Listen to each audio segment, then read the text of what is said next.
Shakib Al Hasan বিশ্বসেরা allrounder, তার এই হাসির মধ্যে লুকিয়ে আছে হাজারো কষ্টের ব্যথা। সম্প্রতি সাকিবের বিরুদ্ধে উঠে এসেছে হত্যা মামলা। সাকিব কি আসলে হত্যা মামলার সাথে জড়িত? তবে অনেক ক্রিকেটপ্রেমী মানুষ সাকিবের এই মামলায় কোনোভাবেই জড়িত ছিলেন না, এটা ভিত্তিহীন মামলা বলে দাবি করছেন। সাকিবের মামলা মিথ্যা মামলা বলে অনেক ক্রিকেটারও দাবি করছেন। দেশের সবচেয়ে সিনিয়র ক্রিকেটাররাও সাকিবের পাশে রয়েছেন। সাকিব দেশের ক্রিকেটের ব্র্যান্ড, তাকে মিথ্যা মামলা দেওয়া মানে দেশকে অপমান করা বলেও অনেক খেলোয়াড়ই তা বলে দিচ্ছেন। তো অনেক ক্রিকেটারই সাকিবকে ঘিরে সোশ্যাল মিডিয়ায় পোস্ট করেছেন, সাকিবের দুঃসময়ে রয়েছেন তার পাশে।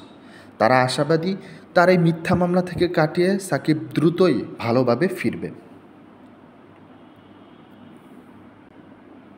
দেশের পরিস্থিতিতে যখন অরাজকতা সৃষ্টি হয়, তখন সাকিব আল হাসান ছিলেন কানাডার গ্লোবাল টি-20 লিগ খেলতে। তাহলে সাকিব কেন হত্যা মামলার আসামি হলেন? নাকি সাকিব একটা নির্দিষ্ট দলের রাজনৈতিক ব্যক্তি ছিলেন বলেই তাকে মামলা দেওয়া হলো? তবে তা সময়ই বলে দেবে।